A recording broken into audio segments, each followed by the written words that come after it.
अस्सलाम वालेकुम dear student, मैं हूं गुलाम नबी।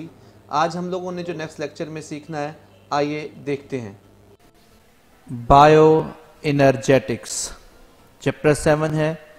नेक्स्ट चैप्टर ये हमारे पास चैप्टर 7।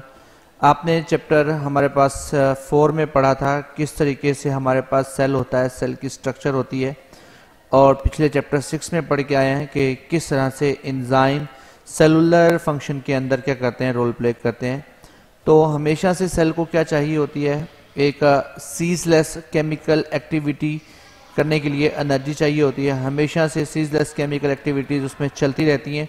इन सीजलेस केमिकल एक्टिविटीज़ को चलाने की खातिर इन्हें ह्यूज अमाउंट ऑफ एनर्जी चाहिए होती है, क्योंकि cell as an open system काम करता है। तो सबस्टांसेस जो होती हैं वो सेल में इंटर भी होती हैं और सेल को लीव भी करती रहती हैं। तो हम कह सकते हैं कि ये सारे मटेरियल जो बाहर से सेल में इंटर होते हैं वो ब्रोकन होते हैं, टूटते हैं, और उनसे क्या होती है, नई सबस्टांसेस बनती हैं। Energy drive all this process in a cell. इन तमाम सेलों की एनर्जी जो सारे प्रोसेस हैं वो सेल के अंदर होते हैं।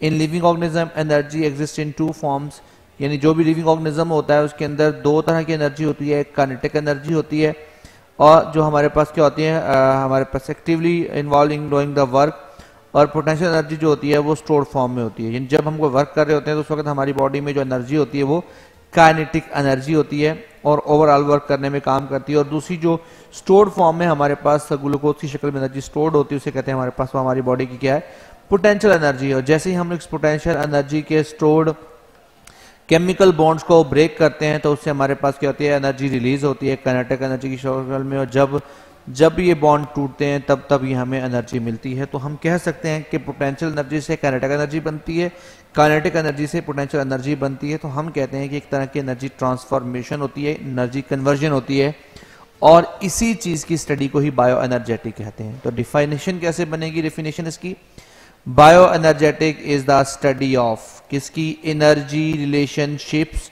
And energy transformation in the living organisms. Living organisms के अंदर एनर्जी के जो रिलेशनशिप्स हैं और एनर्जी की जो कन्वर्जन या ट्रांसफॉर्मेशन है, इसकी स्टडी को आपके कहते हैं हमारे पास क्या है, बायो एनर्जेटिक है। Organisms obtain energy by metabolising the food. Food की मेटाबॉलिज्म से क्या करते हैं, एनर्जी हासिल करते हैं।